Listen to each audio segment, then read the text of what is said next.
Everything you want is on other side of fear, but you have to feel the fear and do it anyway. I remember March 15, 2010, that was the middle of financial crisis. I'd been broke. I had a lot of credit card debt because I was a loan officer and there was no income for me.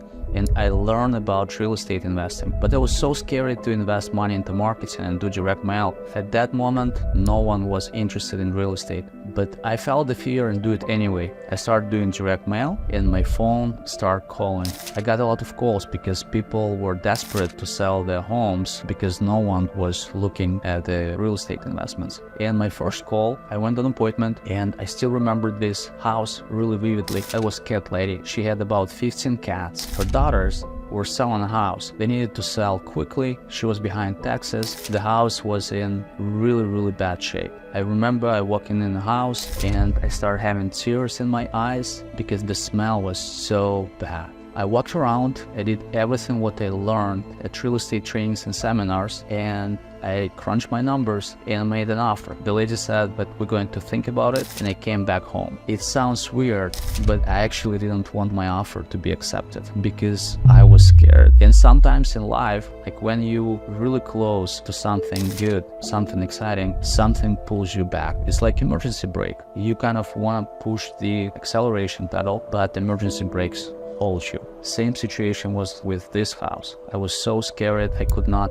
eat. I could not sleep. I was afraid. I actually wanted my offer not to be accepted. And then I called my mentor. I told him the numbers, the situation. He reassured me that everything will be fine. Next day, they called me. They told me that they're going to take the offer and I had to close. I didn't have the money to close. That was an obstacle. But I used credit card checks, put money in the account. I had the cash to buy a house. And when we bought a house, we cleaned it up. We decided to paint it. And I called my handyman. I asked him to paint the house. He asked me, what color do you want to paint it? I said, well, I don't care. Like, you're professional, like, choose the color. After he done the job, he sent me a picture and the color was pink.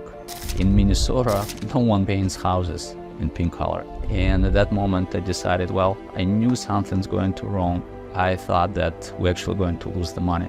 However, we put the house on the market, and what happened, we of course underestimated the repairs, overestimated the after repair value. However, when we put the house on the market, we received an offer. It was a cash offer. A builder wanted to have a project and he paid us the price that we wanted. And I remember walking out of the title company with the check. I got $14,000 on my check. I start smelling it and I walk out from the title company. And at that moment I realized that I've became a real estate investor, not on paper, not in theory, but in practical, and I can repeat it all over again. So my point of the story is something that you want is on the other side of fear. And when you're afraid to do something, you just need to make a step forward to overcome your fears. If you're afraid to do something great, you need to feel the fear and do it anyway. So think about your pink house. What are the situations you encounter when you need to feel the fear and do it anyway? If you want to learn how to do real estate investments, follow me to learn more.